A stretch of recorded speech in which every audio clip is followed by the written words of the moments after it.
17 رمضان المبارک کو یوم الفرقان کہا جاتا ہے۔ یوم الفرقان اس کا ایک نام ہے، یعنی حق اور باطل کے درمیان فرق پیدا کرنے والا دن، جس دن اسلام کی ایک عظیم جنگ بدر واقع ہوئی۔ السلام علیکم ناظرین، جیسا کہ آپ سماعت کر رہے ہیں کہ سلمان ازری صاحب بہت ہی پیارا بیان فرما رہے ہیں۔ آپ اور ہمیں چاہیے کہ ان کی بتائی ہوئی بات پر عمل کریں اور اس ویڈیو کو پورا دیکھیں اور آگے اپنے دوستوں تک شیئر کریں تاکہ انہیں بھی کچھ دین کی باتیں حاصل ہو۔ اب پہلے آپ ویڈیو دیکھیے۔ مجھے احباب سے یہ گزارش ہوئی، یہ خواہش ظاہر کی گئی کہ آج اصحاب بدر کے متعلق پھر سے میں یہاں پر ذکر کروں اور ان کے ناموں کی انشاءاللہ آج تلاوت بھی کروں۔ اس کی وجہ یہ ہے کہ ہمیں یہ ضروری ہے کہ ہمارے بچوں میں یہ عظیم تاریخوں کو منتقل کرتے رہیں۔ کربلا تو ہر سال سنتے ہیں، لیکن پھر کیوں سناتے ہیں؟ اس لیے کہ بار بار سننے سے جذبہ جوان رہتا ہے۔ ہمارے بچوں کو یہ کہانیاں نہیں ہیں، بلکہ ان کے جذبوں کو جوان رکھنے اور حوصلوں کو بلند رکھنے والی یہ دوائیاں ہیں۔ جنگ بدر، جس کو 14 صدیاں گزر گئے لیکن ظالم کفار آج بھی بھول نہیں سکے۔ جنگ بدر کا ایک رخ پوری دنیا جانتی ہے، بلکہ سب چڑھ چڑھ کر کے بیان بھی کرتے ہیں اس کو، یہ دشمنان اسلام۔ اس کا پس منظر کیا تھا، وہ کیوں ہوئی تھی، اس پر کوئی کلام نہیں کرتے، کیونکہ درد مرنے کا زیادہ ہوتا ہے، تو یہ مرے زیادہ تھے۔ اس میں 70 کافر مرے تھے اور 70 قیدی بن کر کے آئے تھے۔ پوری جنگ بدر میں ان کفار کو صرف یہی دکھتا ہے کہ 70 لوگوں کو مارا اور 70 کو پکڑ کر کے قیدی بنا لیا۔ پوری جنگ بدر میں یہی نظر آتا ہے۔ لیکن میرے عزیزو، اگر انصاف کی عینک رکھنے والا غور سے ان حالات کو پڑھے گا تو اس نتیجے کو پہنچے گا، اسلام میں یہ جتنی جنگیں ہوئیں جس میں حضور پاک صلی اللہ تعالیٰ علیہ وسلم تشریف لے گئے، اکثر کا تعلق ڈیفنس سے ہے، یہ ڈیفنسیو رہی ہیں۔ اب میں آپ کو ایک چیز بتاتا ہوں، کیونکہ جنگ بدر کے احوال بتانے سے پہلے اس کا پس منظر بتانا ضروری ہے کہ کیوں ہوئی۔ اچھا، یہ بھی میں آپ کو کلیئر بتا دوں کہ یہ پہلی جنگ نہیں ہے، جیسے کہ مشہور ہے نا جنگ بدر، اس سے پہلے بھی چھوٹی چھوٹی جنگیں ہوئی ہیں، لیکن جو بڑی جنگ جس میں مقابلہ ہوا اور جس میں اللہ نے روشن فتح عطا کی، وہ بدر کی جنگ ہے، 17 رمضان المبارک 2 ہجری کو۔ انشاءاللہ میں سیرت کے درس میں عرض کروں گا، جنگ بدر سے پہلے بھی 6 جنگیں ہوئی ہیں تقریباً، جس میں کچھ صحابہ گئے تھے، کچھ میں حضور بھی گئے تھے، کچھ میں ہلکی پھلکی مڑ بھیڑ ہوئی اور کسی میں جنگ نہیں ہوئی، لیکن جو بڑی یعنی صف آرا ہو کر جنگ ہوئی تھی وہ جنگ بدر، یہی 17 رمضان المبارک والی، یہ پہلی ہے۔ جیسے کہ ایک بدر اولا بول کر کے ایک جنگ مشہور ہے اور بدر ثانیہ اس کو کہتے ہیں، یہ 17 رمضان المبارک والی، میں اس کو انشاءاللہ سیرت کے بیان میں عرض کروں گا۔ آج اس پر ہم فوکس کرتے ہیں کہ کیوں ہوئی۔ 13 سال مکہ مکرمہ میں نبی پاک صلی اللہ تعالیٰ علیہ وسلم نے گزارے اعلان نبوت کے بعد، ویسے تو 53 سال آپ وہاں رہے، 13 سال اعلان نبوت کے بعد کیا کیا تکلیفیں نہیں اٹھائیں۔ آپ نے سیرت کے درس میں بھی سنا ہوگا، اس رسول محترم صلی اللہ تعالیٰ علیہ وسلم کو مارا بھی گیا، پیٹا بھی گیا، ان کے ساتھیوں کو طرح طرح کے عذابات دیے گئے۔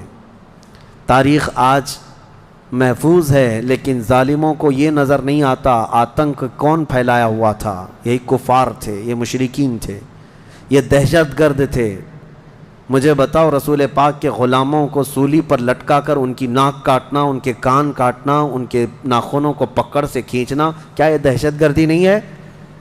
حضور پاک صلی اللہ تعالیٰ علیہ وسلم کے چہیتے صحابی حضرت عمار بن یاسر کو انہوں نے آگ میں جلایا تھا۔ حضرت بلال حبشی کو تو روزانہ رسی پیر میں ڈال کر کھینچا جاتا تھا۔ حضرت عامر بن فہیرہ، حضرت ابو فقیہہ، حضرت خباب ابن الارد، حضرت خبیب ابن عدی، حضرت سیدہ سمیہ، ان کو تو گھوڑے کے پیروں میں باندھ کر کے شہید کر دیا گیا تھا۔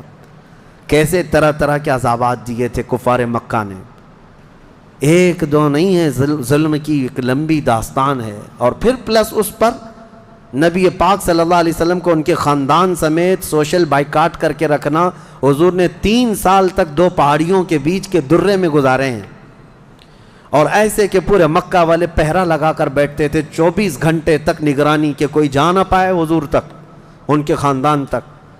ان دنوں میں نبی پاک صلی اللہ علیہ وسلم پتے کھاتے رہے اور چمڑوں کو ابال کر کے پانی میں وہ کھاتے رہے، 3 سال گزرے ہیں۔ جبکہ مشرکین مکہ میں سے ہی کچھ اہل خیرت جو تھے انہیں رحم آ گیا ان معاملات کو، اور انہوں نے یہ معاہدہ توڑا، وہ آ کر کے، کوئی دوسرے نہیں، صحابہ نے نہیں، جو کافر تھے انہی میں سے 10-12 لوگ، انہوں نے دیکھا اتنی تکلیف یہ ہم میں ہی سے تو ہیں، اور وہ بھی قریش خاندان جو ہم میں سے سب سے معزز خاندان ہے، اس کا ایسا بائیکاٹ کرنا کہ ان تک ایک چاول کا دانہ نہ پہنچے، یہ کیسی مصیبتیں ڈال کر رکھی گئیں اپنے بھائیوں پر۔ مشرکین نے خود یہ توڑا تھا معاہدہ، اور پھر ان کو ہر طرح کے سہولیات مہیا کر دی تھی حضور کے خاندان کو۔ یہ تکلیفیں 70 صحابہ مکہ چھوڑ کر کے حبشہ جا چکے تھے ہجرت کر کے، معمولی بات ہے، آپ کے محلے سے 4 لوگ جائیں کیا حالات ہوتے ہیں۔ یہ آج ظالم کتے جو ہے گھروں کے دروازوں پر زبردستی کا بورڈ لگا کر کے پلائن کرتے رہتے ہیں، ہاں، کہ یہاں سے محلہ خالی ہو رہا ہے مسلمانوں کی وجہ سے، ایک ہندو گھر یہاں سے شفٹ ہو رہا ہے، ہجرت کر رہے ہیں، مائیگریٹ کر رہے ہیں۔ یہ ناٹک ہے، کوئی چیز نہیں۔ کبھی تم نے تاریخ یہ بتائی کہ 70 صحابہ جو اپنا گھر بار سب چھوڑ کر، جس میں خود رسول اللہ کی بیٹی بھی ہے، حضرت رقیہ اور حضرت عثمان غنی، دونوں حضور کے داماد بھی، حضور کی بیٹی بھی ہیں، یہ حبشہ چلے گئے تھے ہجرت کر کے۔ حضور صلی اللہ علیہ وسلم کے خاندان کے کتنے لوگ، حضرت جعفر طیار مولا علی کرم اللہ وجہہ الکریم کے سگے بھائی ہیں۔ حضور پاک صلی اللہ علیہ وسلم کے خاندان کے کتنے لوگ نکل کے جا چکے تھے حبشہ میں، ایتھوپیا، عرب لوگ افریقہ میں جا کر کے رہ رہے ہیں، اور پھر اس کے 3 سال کے بعد حضور خود ہجرت کر کے چلے گئے مدینہ۔ تو حضور ہجرت کر کے گئے تو کیا اکیلے گئے؟ 1 سال نہیں گزرا تھا کہ مکہ میں جتنے مسلمان تھے سب کے سب ہجرت کر کے مدینے چلے گئے۔ مکہ والوں کو سکون سے رہنا چاہیے نا، بات ہو گئی نا۔ میں آپ کو بتا دوں، کفار و مشرکین کبھی کسی بات سے راضی نہیں ہوتے، اور نہ کبھی یہ سکون، ذہنی سکون ان کو نہیں حاصل ہو سکتا۔ تم اگر کوئی محلہ چھوڑ کر کے بھی چلے گئے تو تمہارے سے دشمنی ان کی کم نہیں ہوتی۔ جو دشمن ہے وہ دور بیٹھ کر کے ہی جلتا رہتا ہے کہ وہاں سکھ سے کیوں رہ رہے ہیں یہ لوگ، یہاں سکون سے کیوں رہ رہے ہیں لوگ۔ مدینے جب رسول پاک اور ان کے صحابہ گئے تو مکہ والوں کو تو جو معاملہ تھا ختم ہو گیا، جن سے تمہاری روزانہ لڑائی ہوتی تھی وہ جا چکے، نہ ان کے صحابہ ہیں نہ وہ رسول پاک وہاں پر ہیں، نہیں۔ اس کے باوجود ان کفار مکہ نے کیا کرنا شروع کیا، 10 لوگ 15 لوگ 20 لوگ کبھی جتھا بنا کر کے مدینے تک جاتے تھے، رات کے وقت وہاں کے مسلمانوں کے باغیچے کھجوروں کے جلا کے آ جاتے، اور کبھی اگر 2-4 صحابہ مسلمان باہر نظر آتے تو ان کو پکڑ کر پیٹتے تھے، مارتے تھے۔ کہاں پر؟ مدینے میں جا کر۔ جب اس قدر ظلم بڑھ گیا تب میں آپ کو بتاؤں 13 سال کے بعد اللہ نے جہاد کا حکم نازل فرمایا، اے محبوب کھڑے ہو جائیں اور جو آپ سے لڑ رہے ہیں ان سے مقابلہ فرمائیں۔ 13 سال تک تو کبھی لڑنے کا حکم نہیں آیا۔ مدینہ طیبہ میں جانے کے بعد جب مسلمانوں کی اپنی ریاست بن گئی، وہاں اپنی ایک حکومت اسٹیبلش ہو رہی ہے، تب یہ جا کر کے اگر اس کے اندر دسیسہ کاری کریں، پیوند کاری کی بجائے وہاں جا کر کے شب خون ماریں رات کے وقت، تو پھر اللہ تعالیٰ کا حکم نہیں آئے گا۔ میں اس سے قبل ایک مثال سے پوچھا تھا آپ کو، یہ کہتے ہیں نا، آج بھی ہم نے 22ویں پارے میں ایک آیت پڑھی ہے، ملعونین اینما ثقفوا اخذوا وقتلوا تقتیلا۔ اس کو وہ 26 آیتوں میں گناتے ہیں جس کو یہ لوگ کہتے ہیں آتنک کا بڑھاوا دیتی۔ اللہ نے فرمایا لعنت کیے ہوئے لوگ ہیں یہ سب، جہاں پائے جائیں پکڑے جائیں اور ٹکڑے ٹکڑے کر کے مارے جائیں۔ یہ آیت ہے، اور یہ کہتے ہیں کہ یہ دیکھو آتنک کو بڑھاوا دیتی، یہی دیکھ کر کے مسلمان کاٹتے ہیں سب کو۔ میرے عزیزو، آیت جو نازل ہوئی کب ہوئی؟ یہی میں نے آپ کو یہی مثال اس سے قبل بتائی تھی. ہمارا دیش، ہمارا ملک امن و امان کے ساتھ رہ رہا ہے. 4 لوگ بھی اگر دشمن ملک کے ہمارے ملک میں داخل ہو جائیں تو ہائی اتھارٹی کیا حکم دے گی؟ سپریم کورٹ ہو یا وزارت داخلہ، ہوم منسٹری ہو یا کوئی بھی ڈپارٹمنٹ کے لوگ کیا حکم دیں گے؟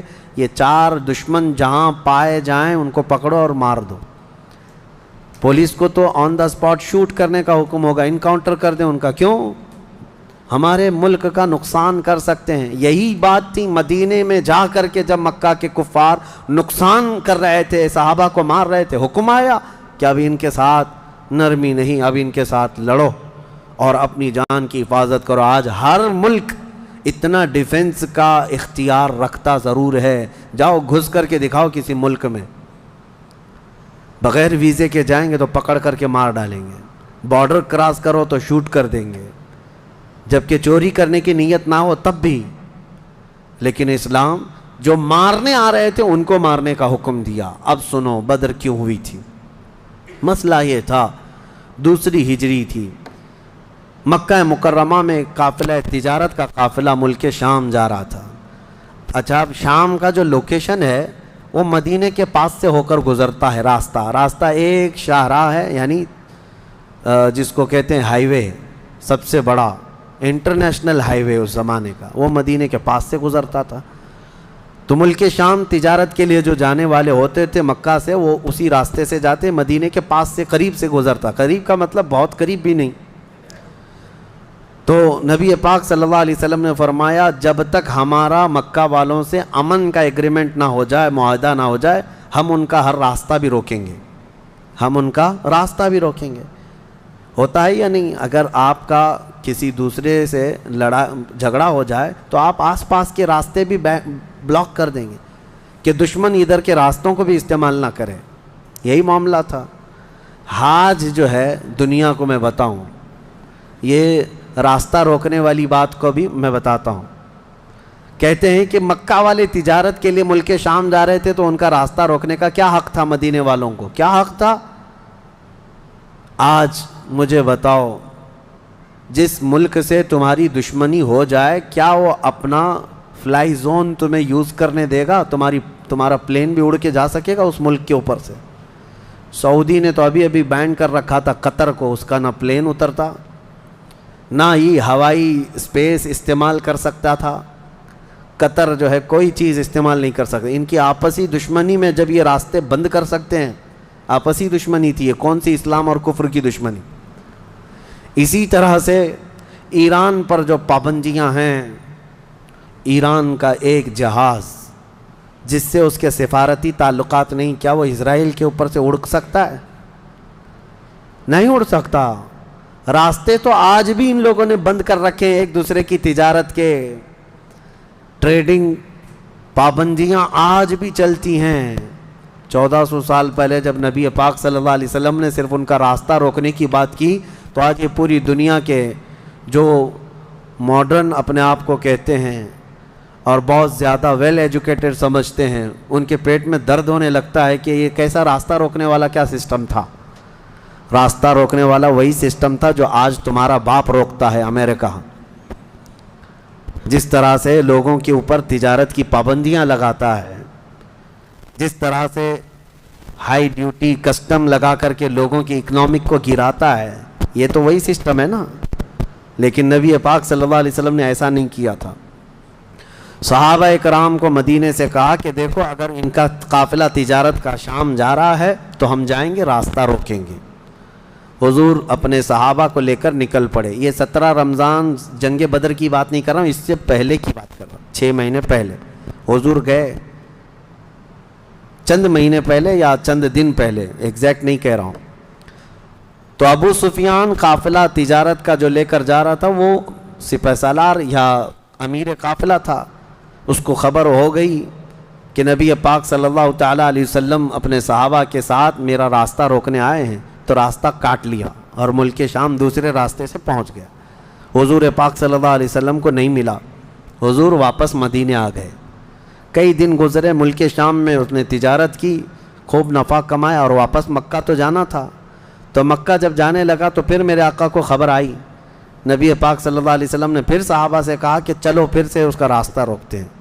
پھر گئے, لیکن اس بار ابو سفیان پھر خبر پا کر کے دوسرے راستے سے چلا گیا مکہ. لیکن مکہ پہلے ہی ابو سفیان نے قاصد بھیج دیا تھا, کہا تھا کہ محمد اور ان کے ساتھی تمہاری تجارت کو لوٹ لیں گے, ختم کر ڈالیں گے, قافلہ تمہارے ہاتھ نہیں آئے گا, تم ہماری مدد کے لیے آؤ. یہ قاصد مکہ جیسے ہی پہنچا وہاں کھلبلی مچ گئی, سب جمع ہو گئے جتنے خاندان تھے کہ ہمارا بھی مال ہے, ہمارا بھی مال ہے. اور ابو جہل تو بھڑکا رہا تھا, خوب بھڑکا رہا تھا, سب کو جمع کر لیا. لیکن اتفاق ایسا کہ وہ مکہ والوں کے نکلنے سے پہلے ابو سفیان اپنی تجارت کا قافلہ صحیح سلامت مکہ لے کر پہنچ گئے. بات ختم ہو گئی, تجارت کا قافلہ آ گیا. جو سمجھ بوجھ والے تھے انہوں نے خیر منائی, کہا کہ چلو ہمارا مال پہنچ گیا, اب ضرورت نہیں جانے کی. لیکن ابو جہل کسی بات پر خاموش نہیں تھا, کہا کہ نہیں, ہم محمد اور ان کے ساتھیوں کو مزہ چکھائیں گے کہ انہوں نے روکنے کی کوشش کیوں کی. اگر آج ہم ان کا مقابلہ نہیں کریں گے تو آگے ہماری تجارت کے لیے بڑے مسئلے پیدا ہو جائیں گے. اور اس کے بعد سب کو بھڑکاتا رہا. کتنے بہت سارے چھوڑ کر چلے گئے, لیکن پھر بھی ابو جہل کے بہکاوے میں جتنے آئے وہ 1000 کی تعداد میں تھے. اور وہ لوگ پورے ہتھیار سے لیس ہو کر ساز و سامان سب لے کر کے نکل پڑے مدینے آنے کے لیے, کہ مدینے جا کر کے ان کا سب اینٹ سے اینٹ بجا کر کے آئیں گے. اب نبی پاک صلی اللہ علیہ وسلم راستے میں نہیں تھے, 2 بار گئے اور واپس آئے, قافلہ روکنے کے لیے واپس آئے. لیکن جیسی حضور کو یہ خبر ہو گئی کہ وہ لوگ مدینے پر حملہ کرنے کے لیے نکل رہے ہیں, اصل وجہ سن لیجئے بدر کی اصل وجہ. جب وہ لوگ 1000 کی تعداد میں مکہ سے نکل چکے تھے اور میرے آقا کو یہ خبر مل گئی, مخبر نے آ کر بتایا کہ جنگ کی تیاری سے مدینے کے اوپر حملہ آور ہونے کے لیے نکلے ہیں مکہ کے لوگ. اب نبی پاک صلی اللہ علیہ وسلم نے صحابہ سے فرمایا کہ ان کو مدینے پہنچنے مت دینا, اگر مدینے آ گئے تو مدینے کو توڑ پھوڑ کریں گے, شہر میں داخل ہوں گے, جنگ ہوگی تو کچھ نہ کچھ گھر ٹوٹیں گے, کسی کی آبادی اجڑے گی, کچھ نہ کچھ نقصان ہوگا, لہذا ہم خود مدینے سے باہر نکلتے ہیں. نبی پاک صلی اللہ علیہ وسلم اب اس ارادے سے اپنے صحابہ سمیت باہر نکلے. اس میں تعداد مختلف روایات کے مطابق 313, 314, 315, 319 اور ایک میں 360 اصحاب بدر کی تعداد پہ الگ الگ روایات ہیں. 313 صحابہ کی روایت بہت سارے محدثین نے روایت کی ہے, اور 360 کی بھی روایت ہے, 360 لوگ بھی تھے. بہرحال وہ اس طور پر کہ بچے دوسرے لوگ سب ملا کر کے کسی نے شمار کیا, اور کسی نے صرف خالص جنگ کرنے والوں کو شمار کیا. اس میں سارے بڑے بڑے اجلہ صحابہ ہیں, سیدنا ابو بکر صدیق, سیدنا عمر فاروق, سیدنا حیدر کرار, علی مرتضیٰ رضی اللہ تعالیٰ عنہ, دیگر اصحاب. ہاں, حضرت عثمان غنی رضی اللہ تعالیٰ عنہ اس میں شامل نہیں تھے. اس کی وجہ یہ تھی کہ حضور صلی اللہ علیہ وسلم کی بیٹی حضرت رقیہ بیمار تھیں, مدینے میں تھی. نبی پاک صلی اللہ تعالیٰ علیہ وسلم نے حضرت عثمان سے کہا کہ تم اپنی اہلیہ میری بیٹی کی تیمارداری میں رہو, تمہیں بدر میں شریک ہونے کا برابر ثواب دیا جائے گا. حضرت عثمان غنی مدینے میں تھے. اسی وجہ سے آج بھی اصحاب بدر کے ناموں کی جب تلاوت ہوتی ہے نا, تو حضرت عثمان کا نام بھی اس میں آتا ہے. وہ اگرچہ جنگ میں گئے نہیں تھے, لیکن اسماء بدر میں ان کا نام شامل ہے. آپ پڑھ کر کے دیکھنا یا سننا تو حضرت عثمان غنی کا بھی نام ہے, کیونکہ مال غنیمت جب تقسیم ہو رہا تھا تو حضور نے حضرت عثمان کو بھی اس میں سے حصہ دیا تھا. خیر, جب نبی پاک صلی اللہ تعالیٰ علیہ وسلم یہ صحابہ کو لے کر نکلے, اب مدینے سے 160 کلومیٹر مکہ کی طرف کا یہ راستہ ہے بدر. بدر ایک علاقے کا نام ہے, وہاں ایک کنواں تھا جس کا نام بدر تھا, جس کی وجہ سے اس علاقے کا نام بدر پڑا. اب حالات دیکھیں کیسے آزمائش کے بڑھتے گئے. میں مختصراً انداز میں آپ کے سامنے رکھوں گا. یہ جنگ کا پس منظر تھا, حضور لڑنے کے لیے گئے نہیں تھے بلکہ ڈیفینس کے لیے, کہ مکہ والے نکل چکے تھے. اب مکہ والے آ کر جس جگہ پڑاؤ کیے وہ بھی بدر تھا, وہاں کنواں تھا, پانی تھا, اس کے لیے وہاں پر ان لوگوں نے بھی قیام کیا. میرے آقا صلی اللہ علیہ وسلم نے بھی اپنا لشکر انداز کر دیا. صحابہ وہاں پر اتر پڑے, سب کے خیمے لگ گئے اور کنویں کے پانی پر بھی قبضہ ہوا. اس کے بعد دیکھا صحابہ کے دل گھبرائے ہوئے تھے, کیونکہ حضور صلی اللہ علیہ وسلم اور صحابہ کو جو زمین ملی تھی وہ ریتیلی زمین تھی, بالو کی زمین, پاؤں دھس جایا کرتے تھے، اور کفار مکہ جہاں پر اترے تھے وہ تو سخت سپاٹ فلیٹ زمین تھی، مٹی کی زمین تھی، اور اس میں گھوڑے اچھی طرح دوڑتے تھے۔ یہ ریتیلی زمین پر گھوڑوں کے پیر بھی گھس جاتے اور انسانوں کے بھی۔ اچھا یہ بات بھی میں بتا دوں، کل تعداد صحابہ اکرام رضوان اللہ تعالیٰ علیہ مجمعین کے ساتھ 313 صحابہ میں صرف 4 گھوڑے تھے، 4 گھوڑے۔ یہ 4 گھوڑوں پر بیٹھ کر کے گئے ہیں، کون سوار ہوا ہوگا، کون پیدل چلا ہوگا؟ اور اونٹوں کی کچھ تعداد، اس کے علاوہ تلوار سب کے پاس نہیں، اور جس کے پاس ہے ان کی سبزیاں بھی کٹتی نہیں۔ ان حالات میں تو وہ گئے تھے۔ نبی پاک صلی اللہ تعالیٰ علیہ وسلم کے ساتھ جب گئے، اب وہاں پر صحابہ اکرام کے دلوں کے اندر تھوڑی گھبراہٹ آنے لگی کہ ہم زمین اس طرح کی ہے، اور تعداد جب ان کی دیکھتے ہتھیار سے لیس، تو یہ عرض کرتے کہ کیا ہوگا۔ پہلی جنگ ہو رہی تھی نا، آمنا سامنا پہلی مرتبہ ہو رہا تھا۔ اب نبی پاک صلی اللہ تعالیٰ علیہ وسلم سب صحابہ کو لے کر رات کو بیٹھتے ہیں۔ اب اس میں جو نبی پاک صلی اللہ تعالیٰ علیہ وسلم کے سامنے صحابہ اکرام سے مشورہ ہو رہا تھا، اب وہ ایمان کی بات ہے۔ حضور نے صحابہ کی بات یہ سنی کہ جو مہاجرین تھے وہ یہ کہہ رہے تھے کہ انصار کا تو کچھ گیا نہیں، ہمارا گیا ہے، مکہ میں ہمارے مال لوٹے، ہماری جائیدادیں لوٹیں، انصار مدینے میں رہتے ہیں، مکہ کے کفار نے ان کا تو کچھ بگاڑا نہیں۔ ہو سکتا ہے کہ انصار جو ہے جنگ میں انٹرسٹ نہ لیں، ان کا کیا گیا ہے، یہ مہاجرین کی جنگ ہے، انصار جو ہے ہو سکتا ہے انٹرسٹ نہ لیں، وہ نہ آئیں، یہ ان کے دلوں میں بات تھی۔ حضور پاک صلی اللہ علیہ وسلم نے محسوس کر لیا، کیونکہ 69 انصار صحابہ اس کے اندر تھے، 69 بڑی تعداد ہوتی، 70 صحابہ تقریباً انصار تھے۔ اب دلوں میں جب یہ بات آئی مہاجرین کے کہ پتہ نہیں ہے لڑیں گے کہ نہیں لڑیں گے، کیونکہ ان کا تو کچھ گیا نہیں ہے نا، جیسے آج لوگ کہتے ہیں میرا تھوڑی نا اس سے کوئی مسئلہ ہے۔ تو پھر نبی پاک صلی اللہ علیہ وسلم نے رات کے وقت انصار صحابہ کو پہلے بلایا، سب بیٹھے ہوئے تھے، مشورہ کرنا تھا۔ سید الانصار حضرت سعد ابن معاذ رضی اللہ تعالیٰ عنہ انصار کے سردار تھے، بلایا اور پوچھا کہ تمہارا کیا مشورہ ہے، آپ کا کیا مشورہ ہے جنگ کے سلسلے میں؟ سنو، حضور پاک صلی اللہ تعالیٰ علیہ وسلم کی بارگاہ میں حضرت سعد بن معاذ سب سے پہلا جواب کیا دیتے ہیں؟ کہتے ہیں یا رسول اللہ صلی اللہ علیہ وسلم، پورے انصار کی طرف سے تو میں ترجمانی کرنے کے لیے کھڑا ہوں، لیکن میرے آقا کیا ہم بھی کوئی پوچھے جانے کی چیز ہیں؟ آپ کے سلسلے میں ہم بھی کوئی پوچھے جانے کی چیز ہیں؟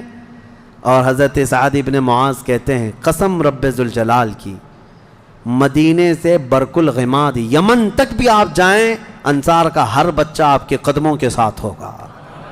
آپ تو صرف بدر تک آئے یا رسول اللہ، اگر ہمیں پیدل یمن تک بھی لے جاتے ہم آپ کے پیچھے جاتے۔ ان کے الفاظ میں سناؤں، ایمان تازہ ہو جاتا ہے۔ حضرت سعد ابن معاذ رضی اللہ تعالیٰ عنہ فرماتے ہیں یا رسول اللہ صلی اللہ علیہ وسلم، آج میں سارے انصار صحابہ کی طرف سے ترجمانی کرتے ہوئے، جس کو کہتے ہیں ریپریزنٹیٹیو، میں کھڑا ہوں، عرض کرتا ہوں میرے آقا اگر کسی کے ذہن میں یہ بات ہے تو وہ نکال دے کہ ہم صرف اپنے وطن میں رسول اللہ کی مدد کرتے ہیں، بلکہ اللہ کے نبی صلی اللہ تعالیٰ علیہ وسلم جس کونے میں جائیں گے انصار کو وہاں حضور پائیں گے۔ اب حضور کی بارگاہ میں عرض کرتے ہیں آقا آپ کو کل اختیار ہے، آپ کو کل اختیار ہے۔ اب سنو حضرت سعد ابن معاذ کے یہ بدر کے میدان سے ایک دن پہلے کے الفاظ ہیں، ایک دن پہلے کے الفاظ ہیں، یا رسول اللہ صلی اللہ علیہ وسلم آپ کو کل اختیار ہے، جس کا رشتہ ملانا ہے ملا دیجیے آپ، اور جس کو توڑنا ہے آج ہی آپ فرما دیں، ہم ہمیشہ آخری سانس تک کے لیے توڑ دیں گے۔ اگر آپ فرما دیں کہ اس کی بیوی اس کے لیے حلال نہیں، اس کا بیٹا نہیں، یا رسول اللہ آخری سانس تک ہم اس سے رشتہ توڑ دیں گے۔ یہ بدر میں جانے سے پہلے حضرت سعد ابن معاذ کہتے ہیں جس کا رشتہ آپ ملانا چاہیں میرے آقا ملا دیں، اور جس کا ختم کرنا چاہتے ہیں توڑ دیں، اور جس کو موجودہ حالات میں رکھنا چاہتے ہیں میرے آقا پسند فرما لیں، اور ہمارے مال آپ کے لیے حاضر ہیں یا رسول اللہ، اور ہمارے جس قدر منشا ہو قبول فرمائے. ہاں حضرت سعد ابن معاذ کہتے ہیں ہمارے پاس جو کچھ بھی ہے یا رسول اللہ یہ ہمارا مال حاضر ہے. اب یہ دیکھو ادب کے الفاظ, حاضر ہے یا رسول اللہ, جتنا آپ کو چاہیے ہمارا پورا مال قبول کر لیں اور جتنا چاہے چھوڑ دیں, اور قسم رب ذوالجلال کی جو آپ نے چھوڑ دیا وہ دنیا کی سب سے بری چیز ہے ہمارے لیے, جو آپ نے قبول کیا وہ ہمارے لیے سب سے عمدہ چیز ہے.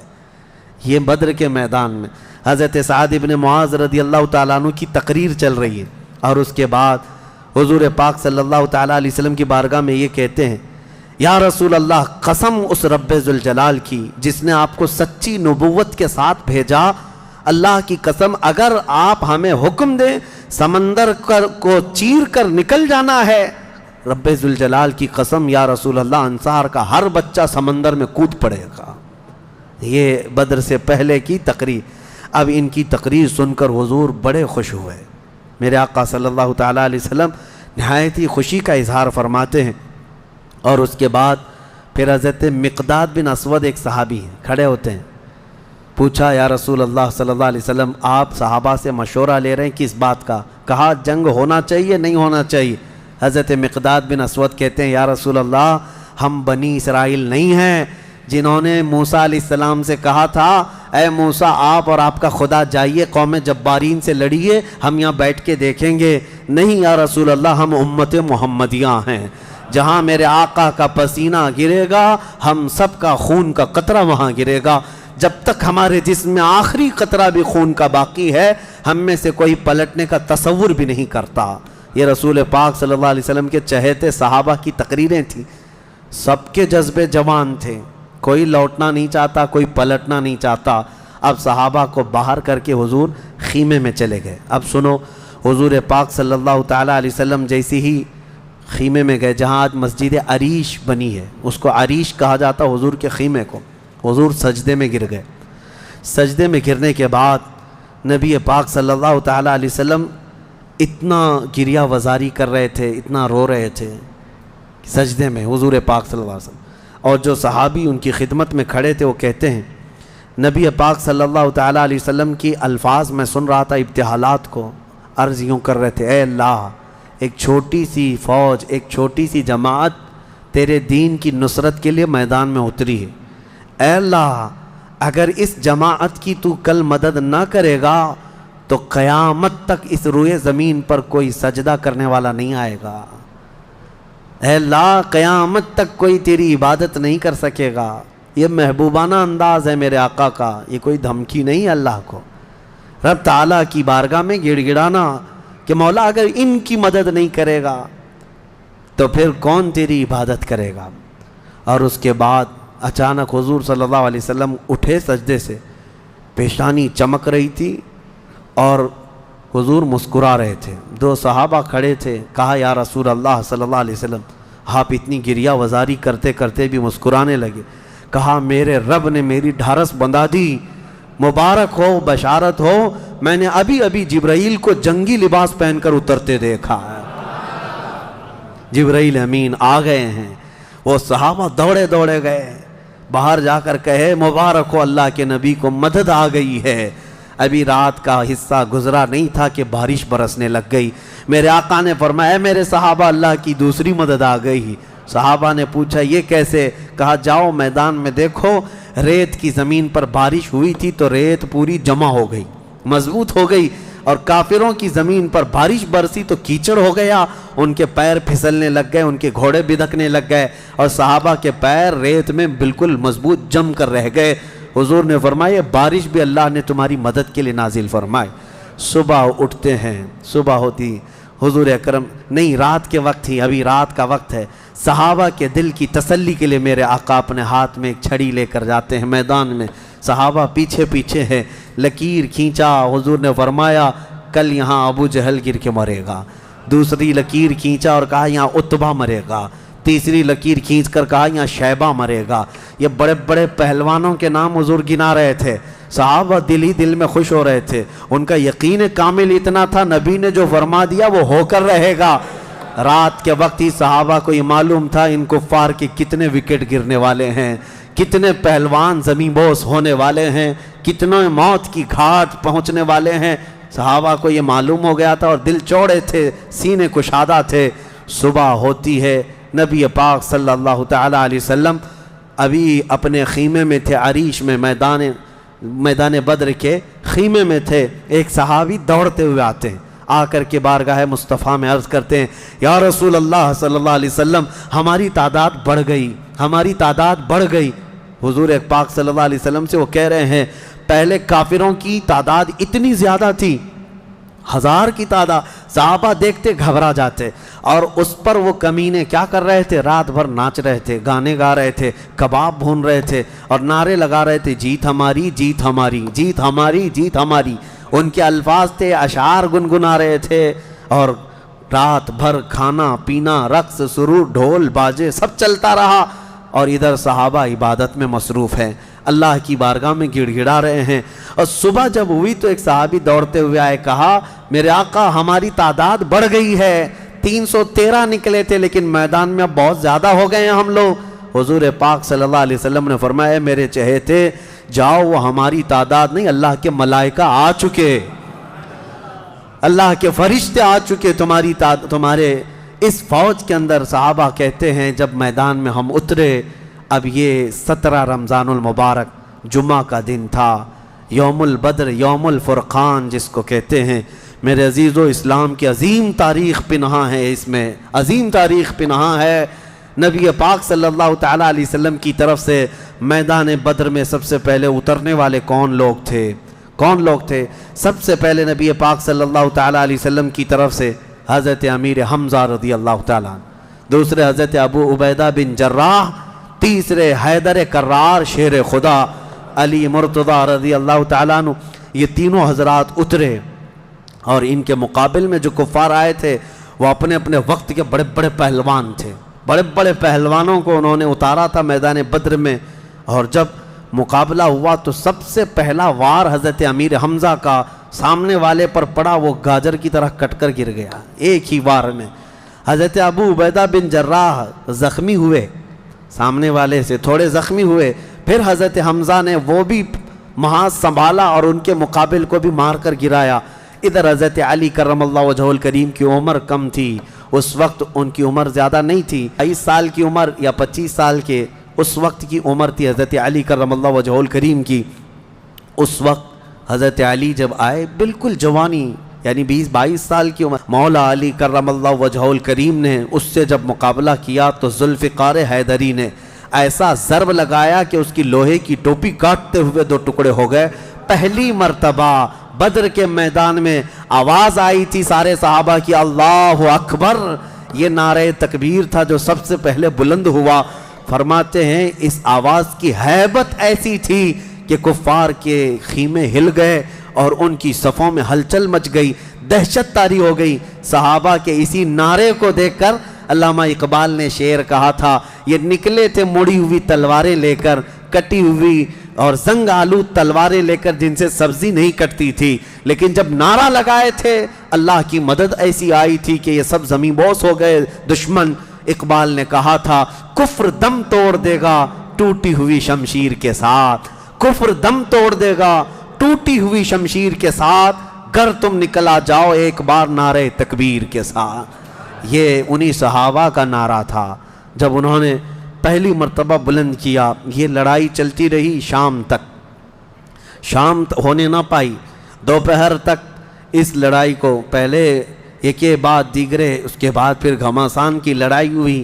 لیکن کفار مکہ میں سے کچھ لوگ کہتے ہیں ہم تو بڑے حوصلوں سے آئے تھے لڑنے کے لیے، بڑے حوصلوں سے آئے تھے، جن کو یہ مدینے میں مکہ میں پکڑ کے مارتے تھے وہ آج ان کے مقابل میں تھے، کوئی کسی کا غلام تھا، کوئی کسی کا رشتہ دار بھی تھا، لیکن مقابلے میں جب آئے وہ کفار مکہ کہتے ہیں ہم تو بڑے ہمت کے ساتھ لڑنے کے لیے آئے تھے، لیکن جب ہم لڑنے جا رہے تھے تو ہمارے مقابل میں اجنبی لوگ آ رہے تھے، اجنبی لوگ آ رہے تھے، اور ان کی ہیبت ایسی طاری ہوتی کہ ہم نے ان کو نہ مکے میں کبھی دیکھا تھا نہ مدینے میں کبھی دیکھا تھا۔ یہ وہ بدری ملائکہ تھے جو جبرائیل امین کی سپہ سالاری میں آئے تھے۔ اب یہاں ایک بات میں بتانا چاہتا ہوں، ایک فرشتہ اتر جائے کافی ہے۔ آپ کو پتہ ہے قوم شعیب جب نافرمانی کر رہی تھی تو اللہ تعالیٰ نے عذاب کیا بھیجا تھا؟ جبرائیل امین علیہ السلام کو اتارا تھا. انہوں نے ایک چیخ ماری تھی، چنگھاڑ، اور ان کی آواز کی ہیبت سے جتنے پہاڑوں میں تھے یہ قوم شعیب سب کے بھیجے کانوں سے نکل آئے تھے اور زمین پر گر کر مر گئے تھے. تو یہاں جبرائیل امین اکیلے آ جاتے، صرف آواز لگاتے، کسی کو تلوار اٹھانے کی بھی ضرورت نہیں، یہ 1000 پورے کیڑے مر جاتے. لیکن یہ وجہ کیا ہے؟ مفسرین نے فرمایا یقیناً ایک فرشتہ بھی مدد کے لیے کافی ہوتا، لیکن اللہ نے بدر کے میدان میں 5000 فرشتے اتارے، یہ عظمت مصطفیٰ کے لیے، یہ رسول اللہ کی عظمت کے لیے. کبھی کبھار تعداد جو ہے وہ شان بتانے کے لیے ہوتی ہے، عظمت بتانے کے لیے ہوتی ہے. ہاں ایک جھنڈا کافی ہوتا ہے، لیکن کبھی 10 جھنڈے لگاؤ تو اس کی عظمت بڑھ جاتی ہے. ہاں 2 باڈی گارڈ کافی ہوتے ہیں، لیکن 10 کھڑے ہو جائیں تو اس کی ہیبت اور طاری ہوتی ہے. یہ ایک انسانی ذہن بنا ہوا ہے. اللہ تبارک و تعالیٰ نے اپنے محبوب کی عظمت شان کی وجہ سے 5000 ملائکہ کو اتارا. اب یہ جنگ ہوتی رہی، اس میں صحابہ تو لکڑیوں سے جنگ کرتے رہے، سب تلواروں سے نہیں، کچھ صحابہ تو لکڑیوں سے جنگ لڑتے رہے اور لکڑیوں سے ہی کئی کو مار کے گرایا، اور 70 جو ہے موت کے گھاٹ اتر گئے. اور اس میں معمولی 70 نہیں تھے، بڑے بڑے گرو گھنٹال تھے، جتنے بھونکتے تھے مکہ میں بیٹھ کر. ابو جہل مر گیا، حضرت بلال حبشی کا آقا امیہ بن حرب وہ مر گیا، اور کئی ایسے بڑے بڑے عتبہ شیبہ جیسے بڑے بڑے کافر، یہ سب کے سب موت کے گھاٹ اتر گئے. بدر کی ایک لڑائی ایسی کہ اچھوں کی جڑ کاٹ کر رکھ دیا. اب یہاں پر حضور پاک صلی اللہ تعالیٰ علیہ وسلم کا رحم بھی دیکھیں. حضور ملاحظہ فرما رہے تھے جب امیہ گر کر زخمی ہوا تھا، حضور نے جو صحابی لڑ رہے تھے کہا کہ روک دو اس کو. امیہ جو لڑ رہا تھا وہ بڑا ہٹا کٹا پیسہ والا مکہ کا بڑا آدمی تھا، تو جو صحابی لڑ رہے تھے انہوں نے گرا دیا، وہ زخمی ہو کر گرا. حضور نے فرمایا چھوڑ دو اس کو. وہ صحابی ہٹ گئے. حضور نے فرمایا بلال حبشی کو بلاؤ. بلال کہاں ہے؟ بلال آئے. کہا اے بلال آؤ، جتنا اس نے تڑپایا تھا خوب آج تم بدلا لو اس کے ساتھ. کیونکہ یہی وہ تھا جو حضرت بلال کو ایک ڈرم میں ڈال کر دن بھر رکھتا تھا، لوہے کی ایک ٹاکی بنا کر اس میں ڈال کر اوپر سے ڈھکن ڈال کر گرم دھوپ میں ان کو ایسے ہی رکھ دیتا تھا، بغیر کھانا پانی دیے. شام تک ان کو کھولا جاتا تو ان کا جسم پورا اجمرا ہو جاتا تھا. ان کی پیٹھ ایسی گل گئی تھی انگاروں میں سلانے کی وجہ سے کہ ریڑھ کی ہڈی دکھتی تھی. یہ حضرت بلال کے ساتھ کیا تھا. حضرت بلال حبشی نے مار کر اس کو ختم کیا. اور حضرت بلال مارتے وقت کیا کہہ رہے تھے یہ بھی سنیے، یہ صحابہ کا جذبہ ہے. کہتے ہیں اس کو قتل کیا اور یوں کہا انت عدو اللہ و عدو رسولنا، میں نے تجھے مار دیا ہے اس لیے کہ تو اللہ کا اور میرے حبیب کا دشمن تھا. یہ نہیں کہ مجھے تڑپاتا تھا، یہ نہیں کہ تو نے مجھے بہت مارا ہے اب چکھ لے مزہ. حضرت بلال یہ کہتے ہیں تو اللہ کا دشمن تھا اور میرے مصطفیٰ کا دشمن تھا، میں نے تجھے ختم کیا. یہ بدر کی وادی میں حضرت معاذ اور معوذ بن عفراء رضی اللہ عنہما، 2 چھوٹے بچوں پر جہاد تو ہے نہیں، لیکن یہ ضد کر کے اصرار کر کے حضور کے پاس آئے تھے. کہا ہمیں اجازت دے دے. میرے آقا نے ان کو اجازت دی تو یہ جنگ میں شریک ہوئے. حضرت عبد الرحمن بن عوف کہتے ہیں صاحب بڑے بڑے صحابہ، جنگ کے میدان میں نفسا نفسی کا عالم ہوتا ہے، اپنا ڈیفنس کرنا ضروری ہوتا ہے، کہاں سے تیر آئے کہاں سے تلوار آئے. لیکن یہ 2 بچے اس طرح سے میدان میں ہیں کہ حضرت عبد الرحمن بن عوف سے کہتے ہیں چچا ہمیں ایک بات بتائیے، ابو جہل کس کا نام ہے؟ حضرت عبد الرحمن بن عوف کہتے ہیں میں ہنس پڑا. ان کی عمر 13 سال کے آس پاس کی تھی. کہتے ہیں یہ کیا کرو گے تم؟ وہ سردار قریش ہے، پہلوان ہے مکہ کا. ان بچوں نے کہا ہم نے دیکھا تو نہیں مگر سنا ہے اس خبیث کے بارے میں کہ وہ ہمارے آقا کو گالیاں دیتا ہے، وہ ہمارے نبی کو گالیاں دیتا ہے. یہ اصل محافظین مصطفیٰ تھے، محافظین ناموس رسالت تھے. نبی پاک صلی اللہ علیہ وسلم کی عزت کے لیے میرے عزیزو یہ بچے کھیلنے کے لیے ضد نہیں کر رہے تھے، جان ہتھیلی پر لانے کے لیے ضد کر رہے ہیں. حضور پاک صلی اللہ علیہ وسلم کی بارگاہ میں آئے اور اس کے بعد حضرت عبد الرحمن بن عوف کہتے ہیں میں ابھی بات چیت کر ہی رہا تھا کہ ابو جہل سامنے گھوڑے پر بیٹھا جا رہا تھا، میں نے اشارے سے بتایا وہ دیکھو وہی مردود ہے جو گھوڑے پر جا رہا ہے۔ یہ دونوں بچے چیل کی طرح جھپٹ گئے اس کی طرف اور بھاگتے ہوئے اس کی طرف گئے۔ ابو جہل کو یہ ایکسپیکٹیشن ہی نہیں تھا، یہ امید ہی نہیں تھی کہ اس کے مقابل میں کبھی کوئی بچہ آ سکتا ہے۔ غرور و تکبر میں ہمیشہ وہ سوچتا تھا بڑے بڑوں سے ہی لڑنا ہے ہم کو، اور دیکھا تو چھوٹے بچے آئے۔ ایک بچے نے گھوڑے کی ٹانگ پر تلوار ماری، ابو جہل نیچے گر گیا، گھوڑا بھی گرا وہ بھی گرا، اور جیسے ہی گرا دونوں اس کے سینے پر چڑھ کر بیٹھ گئے، سینے پر چڑھ کر بیٹھ گئے اور گردن پر تلوار رکھی۔ تو جانتے ہیں ظالم یہ زمانے بھر کا بڑا گستاخ اور گستاخوں کا باپ کیا کہتا تھا، عربی میں شعر کہہ رہا ہے اس وقت، کہتا ہے میں عرب ہوں موت سے ڈرتا نہیں، میں عرب ہوں موت سے ڈرتا نہیں، لیکن افسوس مجھے اس بات کا ہے کہ میرے مقابل کا آیا نہیں۔ اس کو افسوس یہ ہے کہ مجھے کوئی پہلوان نے مارا نہیں، مجھے چھوٹے بچے مار رہے ہیں۔ اور بعض لوگوں نے کہا ہے کہ اس کی یہ خواہش تھی، کہا کاٹنا ہے تو گردن تھوڑا نیچے سے کاٹو، کیونکہ سب کٹے ہوئے گردنیں رکھی جائیں تو میری گردن تھوڑی اونچی دکھے۔ غرور و نخوت کبھی نہیں جاتا، گھمنڈ و تکبر کبھی نہیں جاتا۔ ان بچوں نے ختم تو کر دیا ابو جہل کو، اور مشہور ہے کیا ہی بہترین کہا، ہم جیسے لاکھوں کروڑوں کی جوانیاں ان بچوں کے قدموں پر قربان، ہم ان کے ناخنوں تک بھی نہیں پہنچ سکتے جنہوں نے دفاع کیا ہے، ڈیفنس کیا ہے میرے مصطفیٰ کی عزت کا۔ اوروں نے کافروں کو مارا ہوگا، ان بچوں نے تو پورے کفر کو مارا ہے۔ اوروں نے جاہلوں کو مارا تو انہوں نے ابو جہل کو مارا ہے، جہالت کے باپ کو مارا ہے۔ اسی جنگ میں شہزادے حضرت معاذ کا مونڈھا کسی کافر نے مار کر کے ختم کر دیا، تلوار سے کندھے کو مار دیا، لیکن جذبہ ختم نہیں ہوا۔ اس بچے نے دوسرے ہاتھ میں تلوار لی اور لڑنا شروع کیا، اور اپنے ہاتھ کو پیر میں دبا کر کھینچ کے نکال دیا۔ یہ زیادہ دیر تک نہیں، یہ دونوں شہزادے لڑتے رہے میدان بدر میں۔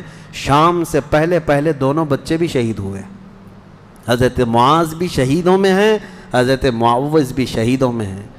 کس باپ کے یہ بیٹے تھے، کس گھر میں آنکھیں کھولی تھی انہوں نے، جہاں ماں کو قرآن کی تلاوت کرتے سنا، باپ کو محراب عبادت میں دیکھا، اور گٹھی میں ان کے پلایا ہوا تھا عظمت مصطفیٰ۔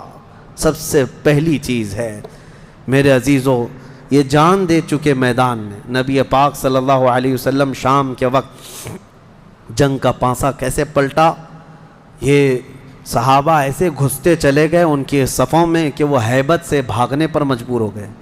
مکہ کے کفار جتنے بھی تھے سب کے سب اپنا ساز و سامان چھوڑ کر میدان سے بھاگنے لگ گئے۔ وہاں پر اپنے مویشی چھوڑا، اپنے بہت سارے چھوڑا، یہاں تک کہ 70 قیدی پکڑ میں آئے اور 70 مارے جا چکے تھے، 140، اور صحابہ میں 13 شہید تھے، 1 زخمی تھے۔ 13 شہید ہوئے، 1 زخمی تھے، حضرت عبیدہ بن حارث، وہ بھی راستے میں جا کر شہید ہوئے۔ تو جنگ بدر کے ٹوٹل شہید 14 ہیں، باقی وہ 70 اور 140 پورے ٹوٹل یعنی قیدی ملا کر۔ شام کے وقت اب سنو میرے آقا صلی اللہ علیہ وسلم کا معجزہ۔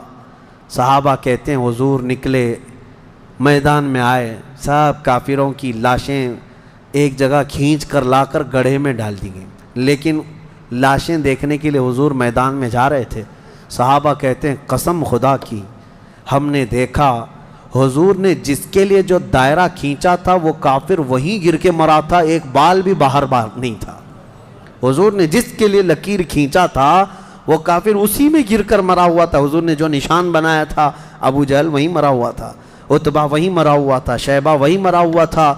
آج کے منافقین کے لیے بھی یہ درس ہے، یہ دیکھیں جنگ بدر کی تاریخ کو، نبی پاک صلی اللہ علیہ وسلم ایک دن پہلے یہ بتا رہے ہیں کہ کون کہاں مرے گا، اور یہ ابھی تک اس بحث میں ہے کہ پیٹھ پیچھے کا علم نہیں، دیوار پیچھے کا علم نہیں، یا اپنے جیسا نبی کو بھی قیاس کرتے ہیں۔ اللہ ہدایت عطا فرمائے۔ اب شام کے وقت سارے وہ لاشوں کو لا کر ایک گڑھے میں جمع کر دیا، اور جو مسلمان صحابہ تھے ان کی لاشیں جمع کی گئیں اور ان کو عزت کے ساتھ احترام کے ساتھ اسی بدر کے میدان کے قریب دفن کر دیا گیا۔ اور کافروں کی لاشوں کے پاس کھڑے ہو کر حضور نے پھر ایک خطبہ دیا، خطبہ دے رہے تھے، اور اس میں حضور صلی اللہ علیہ وسلم یہ فرما رہے تھے، اے لوگو، ہمارے رب نے جو ہم سے وعدہ کیا تھا وہ پورا کر دکھایا اللہ نے۔ بتاؤ تمہارا خدا جو تم سے کوئی وعدہ کیا تھا کیا تم کو بھی پورا کر دیا؟ کیا تم نے موت کے بعد وہ چیز پا لی جس کے لیے تم لڑتے تھے؟ صحابہ پوچھنے لگے، یا رسول اللہ صلی اللہ علیہ وسلم آپ یہ کس کو سنا رہے ہیں؟ یہ مرے ہوئے کفار کو؟ حضور نے فرمایا یہ تم سے بھی زیادہ سنتے ہیں، مرنے کے بعد وہ تم سے بھی زیادہ سنتے ہیں۔ اسی لیے حضور پاک صلی اللہ علیہ وسلم نے فرمایا کہ مردہ لوگوں کی باتیں تو چھوڑیں، چلنے والوں کے پیر کے چپل کے نیچے جو آواز آتی ہے وہ بھی مردہ سنتا ہے، اس کے کان بڑھ جاتے ہیں۔ اب مجھے بتاؤ میرے عزیزو، بدر میں مارے گئے ہوئے غلیظ قسم کے کافر جب باتیں سن سکتے ہیں تو اللہ کے اولیاء اپنی قبروں میں کیوں نہیں سنتے؟ انبیاء کرام اور اولیاء کرام اپنی قبروں میں نہیں سنتے؟ ہم جاتے ہیں اور اسی یقین کے ساتھ جاتے ہیں کہ وہ قبروں میں ہماری باتوں کو سنتے بھی ہیں، اور اللہ نے ان کو تصرف اور اختیار دیا ہو تو ہمارے حق میں اللہ کی بارگاہ میں سفارش بھی کرتے ہیں۔ یہ ہے جنگ بدر، اس کا خلاصہ یہی ہے کہ وہ اگرچہ 313 نہتے تھے لیکن یقین کامل تھا۔ اسی کو اقبال نے کہا ہے، یقین محکم عمل پہ ہم، جہاد محبت فاتح عالم، جہاد زندگانی میں ہیں یہ مردوں کی شمشیریں۔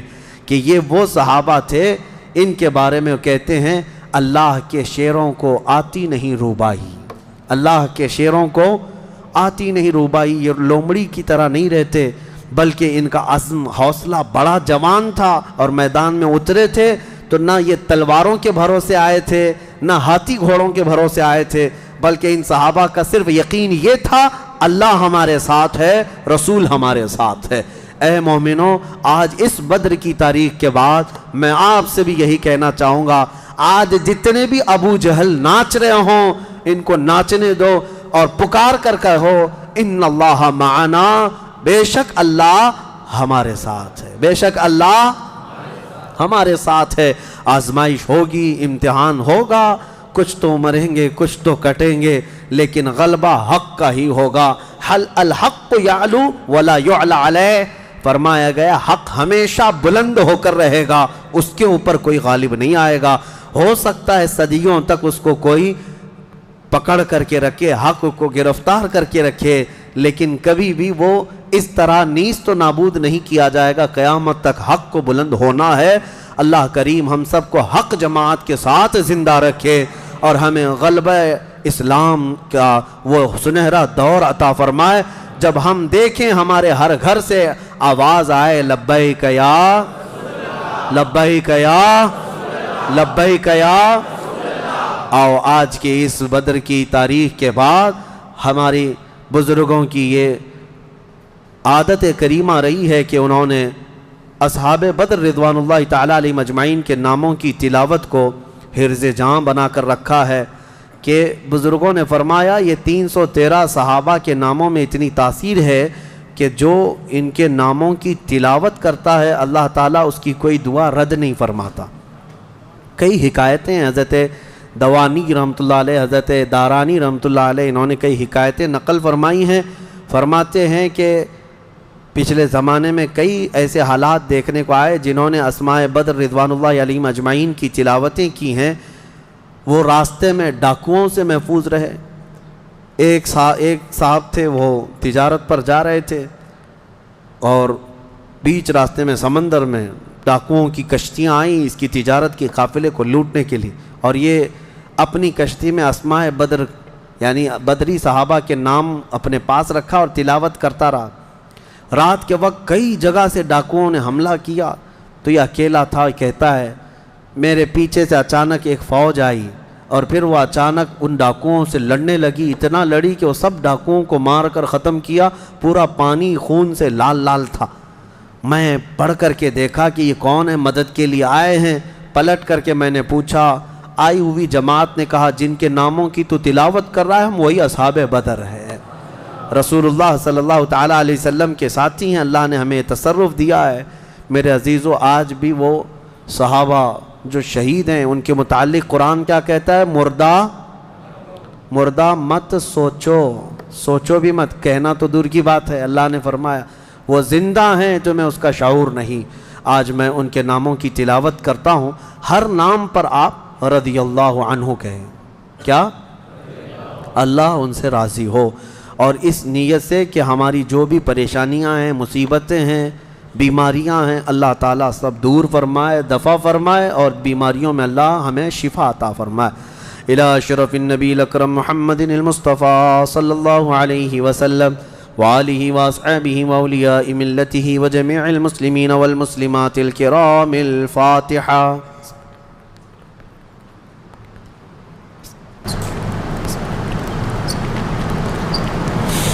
اللهم صل صلاة كاملة وسلم سلاما تاما على النبي الذي تنعل به العقد وتنفرج به الكرب وتقضى به الحوائج وتنال به الرغائب وحسن الخواتم ويستسقى الغمام بوجهه الكريم وعلى آله وصحبه في كل لمعة ونفس بعدد كل معلوم لك. اللهم إني أتوسل إليك وأسألك يا الله بنبينا وسيدنا ومولانا محمد صلى الله عليه وسلم وسيدنا أبي بكر رضي الله عنه وسيدنا عمر رضي الله عنه وسيدنا عثمان وسيدنا علي وسيدنا طلحة وسيدنا الزبير وسيدنا عبد الرحمن وسيدنا سعد بن أبي وقاص وسيدنا سعيد بن زيد وسيدنا أبي عبيدة بن الجراح رضي الله عنهم والأخنس والأرقم وأنسة وإياس وأنيس وإياس وأنس وأبي وأسعد وأوس وبلال رضي الله عنهم وبجير وبحاث والبراء وبشير وبشر وتميم رضي الله عنهم وثقف وثعلبة وثعلبة وثعلبا رضي الله عنهم وجبر وجابر وجبير وجابر وجبار وعمزة وعاتب والحسين والعارث والعارث والعارث والعارث والعارث والعارث والعارث والعارث والعارث وعارثة والعارث وعرين والحباب وعبيب وحرام وحمزة رضي الله عنهم وبخالد وخباب وخنيس وخريم وخولي وخواد وخداش وخراش وخارجة وخلاد وخالد وخليد وخليفة وخبيب وذي الشمالين وذكوان وربيعة وربعي ورفاعة ورافع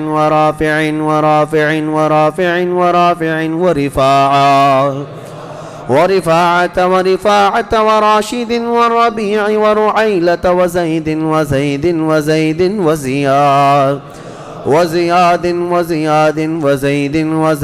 والسائب وسالم وصبرة وسنان وسهيل وسويبة وسعد وسلمة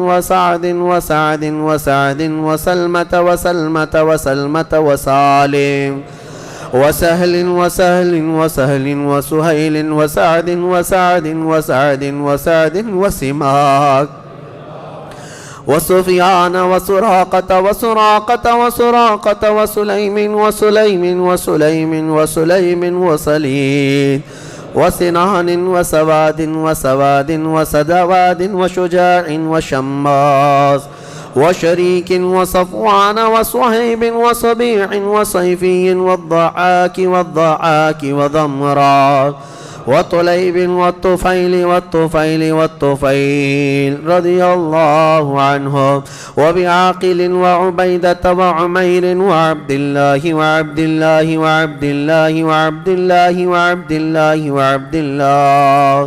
رضي الله عنهم وعياض وعثمان وعقبة وعكاشة وعامر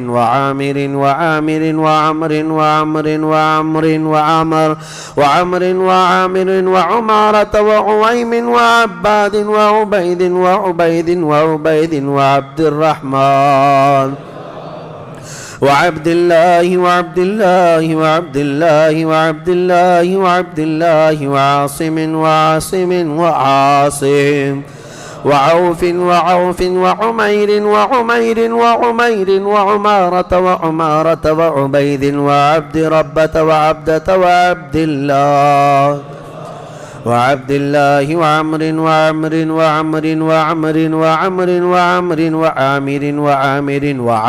وعامر وعائذ وعاصم وعصمة وعسيمة وعبس وعباد وعبادة وعبد الله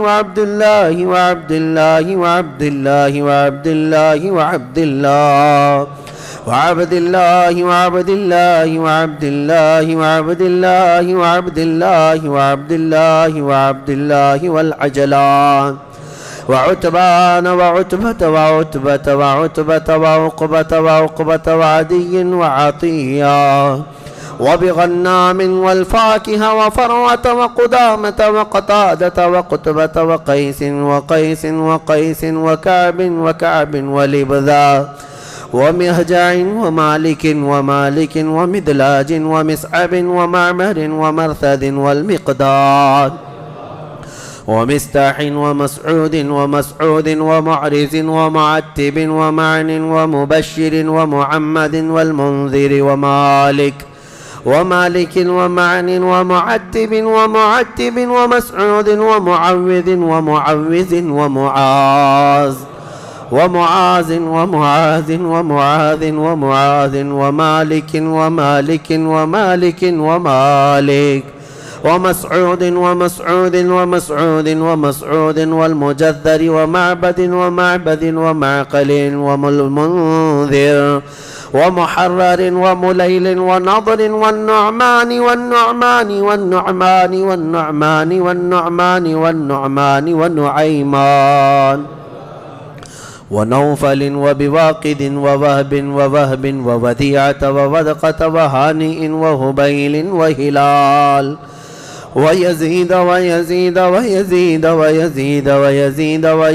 وأبي سنان وأبي مرثد وأبي مخجي وأبي كبشا وأبي سلمة وأبي صبرة وأبي حذيفة وأبي عقيل وأبي الهيثم وأبي مليل وأبي لبابا وأبي حنة وأبي حبة وأبي ضياح وأبي شيخ وأبي دجانة وأبي طلحة وأبي الأعور وأبي أيوب وأبي حبيب وأبي قيس وأبي خلاد وأبي خارجة وأبي صرمة وأبي خزيمة وأبي قتادة وأبي داود وأبي صليط وأبي حسن وأبي اليسر وأبي مسعود رضي الله عنهم أجمعين وبسائر الصحابة والتابعين رضوان الله عليهم أجمعين. الفاتحة.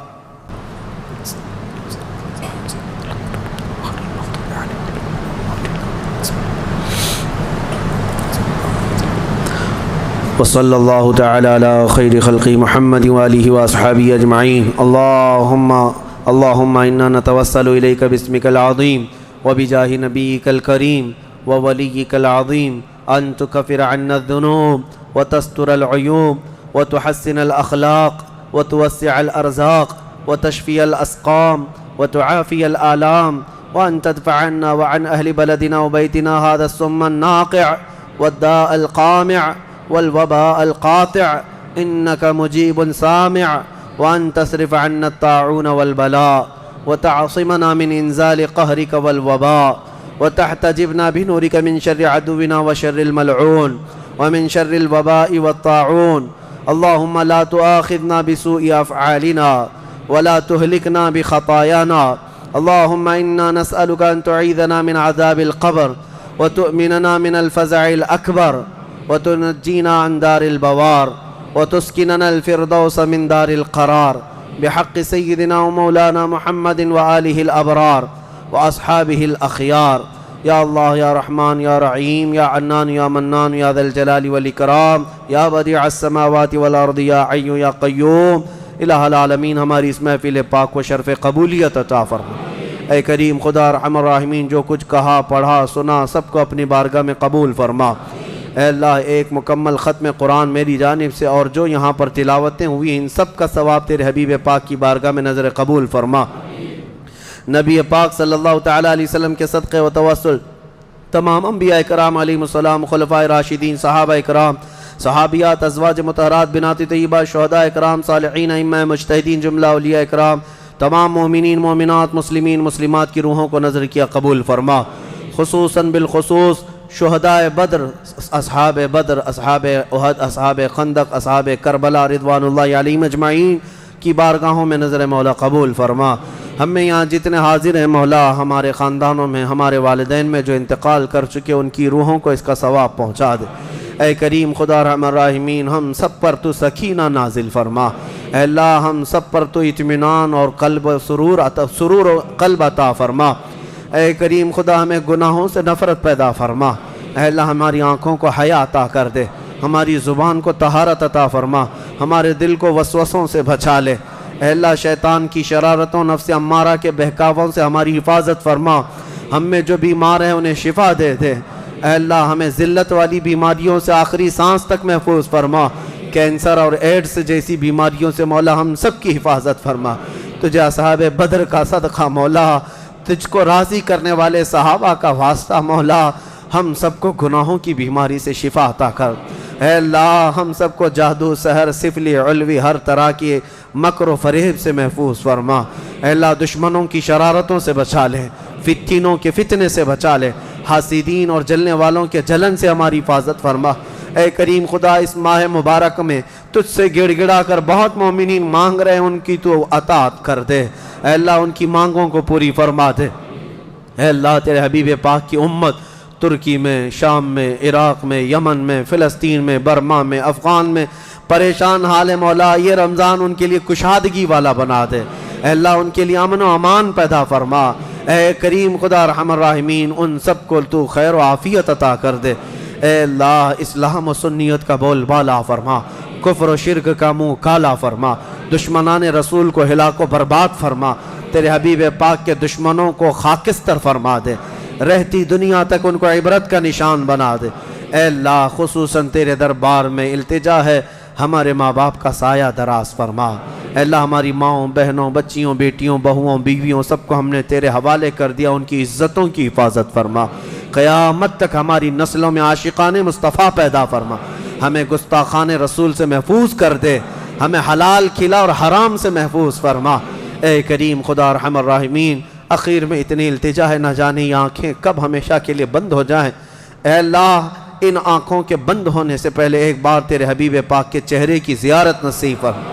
اے اللہ ہمارے مومنین بھائی جو جیلوں میں قید ہیں ان کو رہا کر دے. اے اللہ ان کو آزاد کر دے. اے اللہ ان کو بھی عید کی خوشیاں عطا کر دے. اے کریم خدا رحم الراحمین ہماری دعاؤں کو حضور کے نالے نے پاک کے صدقے قبول فرما. یہاں جتنے بیٹھے ہیں اور جتنے سن رہے مولا سب کو اصحاب بدر اور مدینے کی زیارت نصیب فرما. تیرے خانہ کعبہ کی زیارت اور حج مقبول نصیب فرما.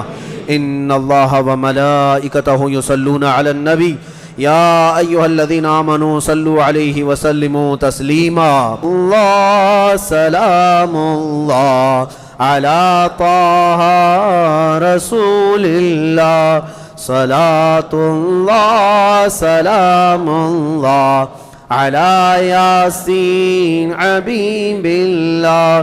توسلنا ببسم اللہ وبالہادی رسول اللہ وکل مجاہد للہ وأهل البدر يا الله صلاة الله سلام الله رسول الله صلاة الله سلام الله على ياسين حبيب إلهي سلم الأمة من الآفات والنقمة ومن هم ومن غمة بأهل البدر يا الله. صلاة الله سلام الله على طه رسول الله. صلاة الله سلام الله على ياسين. إلهي نجنا واكشف جميع أذية واصرف مكائد العدا والطوف بأهل البدر يا الله.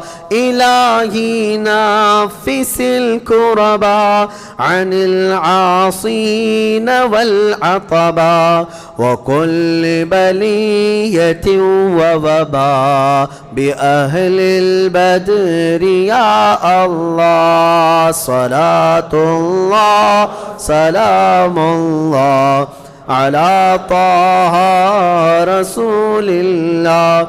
صلاة الله سلام الله فكم من حمية حصلت وكم من ذلة فصلت وكم من نعمة وصلت بأهل البدر يا الله. وكم أغنيت ذا العسر وكم أوليت ذا الفقر وكم عافيت ذا الوزر بأهل البدر يا الله. صلاة الله سلام الله على طه رسول الله. صلاة الله سلام الله لقد ضاقت على القلب جميع الأرض مع رحبي فأنج من البلاء الصعب بأهل البدر يا الله. أتينا طالب الرفد وجل الخير والسعد فوسع منحة الأيدي بأهل البدر يا الله. صلاة الله سلام الله صلاة الله سلام الله وإن تردد فمن نأتي لنيل جميع حاجاتي أيا جال الملمات بأهل البدر يا الله. فلا تردد مع الخيبة بل اجعلنا على الطيبة أيا ذا العز والهيبة بأهل البدر يا الله. صلاة الله سلام الله رسول الله. صلاة الله سلام الله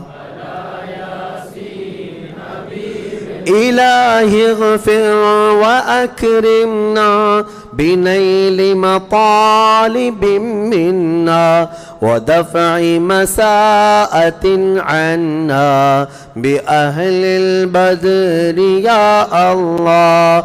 إلهي أنت ذو لطف وذو فضل وذو عطف وكم من كربة تنفي بأهل البدر يا الله. وصل على النبي البر بلا حد ولا عصر وآل سادة الغر وأهل البدر يا الله صلاة الله سلام الله على طه رسول الله صلاة الله سلام الله على یاسین حبیب اللہ۔ یا الہی رحم فرما مصطفیٰ کے واسطے، یا رسول اللہ کرم کیجئے خدا کے واسطے، مشکلیں حل کر شہ مشکل کشا کے واسطے، کربلائیں رد شہید کربلا کے واسطے، سید سجاد کے صدقے میں ساجد رکھ ہمیں، علم حق دے باقر علم خدا کے واسطے، صدق صادق کا تصدق صادق الاسلام کر، بے غضب راضی ہو کاظم اور رضا کے واسطے، بیر معروف و سری معروف دے بے خود سری، جند حق میں گن جنے دے با صفا کے واسطے، بیر شبلی شیر حق دنیا کے کتوں سے بچا، ایک کا رکھ عبد واحد بے ریا کے واسطے، بلفرح کا صدقہ کر غم کو فرح دے حسن و سعد، بلحسن اور بو سعید سعد ازا کے واسطے، قادری کر قادری رکھ قادریوں میں اٹھا، قدر عبد القادر قدرت نما کے واسطے، احسن اللہ لہو رزقن سے دے رزق حسن، بندہ رزاق تاج الاصفیاء کے واسطے، نصر بی صالح کا صدقہ صالح و منصور رکھ، دے حیات دی معی جاں فضا کے واسطے، طور عرفان و علو و حمد و حسنہ و بہا، دے علی موسیٰ حسن احمد بہا کے واسطے، بحر ابراہیم ہم پر نار غم گلزار کر، بھیک دے داتا بھکاری بادشاہ کے واسطے، خانہ دل کو زیاد روئے ایمان کو جمال، شہزیہ مولا جمال الاولیاء کے واسطے، دین و دنیا کی ہمیں برکات دے برکات سے، عشق حق دے عشق یہ عشق انتما کے واسطے، حب اہل بیت دے آل محمد کے لیے، کر شہید عشق حمزہ پیشوا کے واسطے، دل کو اچھا تن کو ستھرا جان کو پر نور کر، اچھے پیارے شمس دین بدر العلا کے واسطے، دو جہاں میں خادم آل رسول اللہ کر، حضرت آل رسول مقتدیٰ کے واسطے، دے محمد کے لیے روزی کر احمد کے لیے، خان فضل اللہ سے حصہ گدا کے واسطے، دین و دنیا کی ہمیں برکات دے برکات سے، عشق حق دے عشق یہ عشق انتما کے واسطے، حب اہل بیت دے آل محمد کے لیے، کر شہید عشق حمزہ پیشوا کے واسطے، دل کو اچھا تن کو ستھرا جان کو پر نور کر، اچھے پیارے شمس دین بدر العلا کے واسطے، دو جہاں میں خادم آل رسول اللہ کر، حضرت آل رسول مقتدیٰ کے واسطے، نور جان و نور ایمان نور قبر و حشر دے، بلحسین احمد نوری لقا کے واسطے، کر عطا احمد رضائے احمد مرسل ہمیں، میرے مولا سیدی احمد رضا کے واسطے، حامد محمود حماد احمد کر مجھے، میرے آقا سیدی حامد رضا کے واسطے، سایہ جملہ مشائخ یا خدا ہم پر رہے، رحم فرما آل رحمہ مصطفیٰ کے واسطے، یا خدا اختر رضا کو چرخ پر اسلام کے، رکھ درخشاں ہر گھڑی اپنی رضا کے واسطے، صدقہ ان آیاں کا دے چھ عین عز و علم و عمل، عفو عرفاں عافیت ہم سب گدا کے۔ آپ لوگوں کا بہت بہت شکریہ، اس ویڈیو کو لائک کریں، چینل کو سبسکرائب کریں اور اپنے دوستوں تک شیئر کریں تاکہ میں اور بھی اچھی ویڈیو لا سکوں آپ لوگوں تک۔ اللہ حافظ۔